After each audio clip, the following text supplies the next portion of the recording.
আসুন আসুন। ওনাদেরকে তো ঠিক চিনতে পারলাম না। ইনার আমার আব্বা মা। এই রাস্তা দিয়ে যাচ্ছিলাম, তোমার আব্বার কথা বলতে আব্বা মা দেখতে চাইলো, তাই নিয়ে চলে আসলাম। খুব ভালো করেছেন, আসুন ঘরে এসে বসুন। তোমাকে খুব চেনা চেনা লাগছে। তোমার নাম কি সেলিম? হ্যাঁ। আরে আমাকে চিনতে পারছিস না? আমি সোহেল রে। মনে আছে একসঙ্গে ব্যাঙ্গালোরে কাজ করতাম, তুই আমাকে বেয়াই বলে ডাকতি। হ্যাঁ মনে পড়েছে। ভালো আছিস ভাই? হ্যাঁ আমি ভালো আছি। তাহলে এটা তোর মেয়ে? হ্যাঁ। এই দেখ, এটা আমার ছেলে। তোর ছেলেকে আমি ভালো করেই চিনি। সেদিন রাতে যদি ও না থাকতো না, তাহলে যে আমার কি হতো। আমার ছেলে ওরকমই, কারোর দুঃখ কষ্ট সহ্য করতে পারে না। আপনারা বসুন, আমি চা পানির ব্যবস্থা করি। হ্যালো। হ্যাঁ বলো। বলতেও কেমন লাগছে? তোমার কাছে কিছু টাকা হবে? বাড়িতে আত্মীয় এসেছে, একটা টাকাও নেই।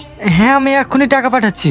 বলছি সেলিম, তুইও আমাকে বেয়াই বলে ডাকতে, আমিও তোকে বেয়াই বলে ডাকতাম। তোর মেয়েকে আমার খুব পছন্দ হয়েছে। যদি তোর কোনো আপত্তি না থাকে, তোর মেয়েকে আমার বাড়ির বৌমা বানাতে চাই। আরে আপত্তি কেন হবে রে? আমার মেয়ে যে তোর বাড়ির বউ হবে, সেটা তো আমার মেয়ের সৌভাগ্য। মেয়েটাকে নিয়ে খুব দুশ্চিন্তায় ছিলাম রে। আজকের এই সুখের দিনে দুঃখের কথা বলবেন না ভাই। কি নিয়ে আলোচনা করছো মা? তোর বিয়ের ব্যাপারে। এই ভাইয়ের মেয়েকে আমাদের খুব পছন্দ হয়েছে, তাই ওর সাথে তোর বিয়ে ঠিক করলাম। শুভ কাজে আর দেরি করতে চাইনি, 10 দিনের মধ্যে তোর বিয়েটা সেরে ফেলতে চাই।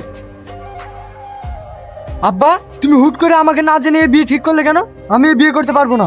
দেখ, ও আমার অনেক আগেকার বন্ধু, আর আমি ওকে কথা দিয়েছি ওর মেয়ের সাথে তোর বিয়ে দেবো। তাই বলে কি আমার মতামতের কোনো দাম নেই? দেখ মা, ওই ছেলেটা খুব ভালো। ওর সাথে তোর বিয়ে হলে তুই সুখেই থাকবি। আমি জানি ও অনেক ভালো ছেলে, কিন্তু কোনো কিন্তু না, আমি যখন একবার কথা দিয়ে ফেলেছি, ওই মেয়ের সাথেই তোর বিয়ে হবে। ঠিক আছে, আমিও দেখছি তুমি ওই মেয়ের সঙ্গে আবার কি করে বিয়ে দাও। আমি আজকে তোমার সঙ্গে দেখা করতে চাই। আমার আব্বু অন্য একটা ছেলের সঙ্গে আমার বিয়ে ঠিক করেছে। হ্যাঁ, আমারও তো সেই একই কেস। আমার আব্বাও তো তার বন্ধুর মেয়ের সঙ্গে আমার বিয়ে ঠিক করেছে। তাহলে এখন কি হবে? চলো আজকে আমার রেজিস্ট্রি বিয়েটা করে ফেলি, তাহলে তো আমাদের আর অন্য জায়গায় বিয়ে দিতে পারছি না। কিন্তু কোনো কিন্তু না, আমি বহরমপুর রেজিস্ট্রি অফিসের সামনে দাঁড়িয়ে থাকবো, তুমি বিকাল 4টের সময় চলে আসবা। ঠিক আছে। কি ব্যাপার, ওই ছেলেটা এখানে কেন? নিশ্চয়ই আব্বা ওকে পাঠিয়েছে আমাকে গার্ড দেওয়ার জন্য। কি ব্যাপার, এই মেয়েটা এখানে? তাহলে কি আব্বা পিছু নিতে বলেছে? কি করবো এখন? হ্যালো, তুমি কোথায়?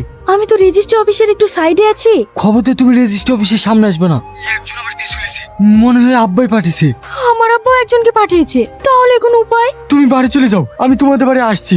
তোমার আব্বাকে ভালোভাবে বোঝাবো, যদি না শুনে তোর গায়ে তোমার আব্বার পাও ধরবো। ঠিক আছে,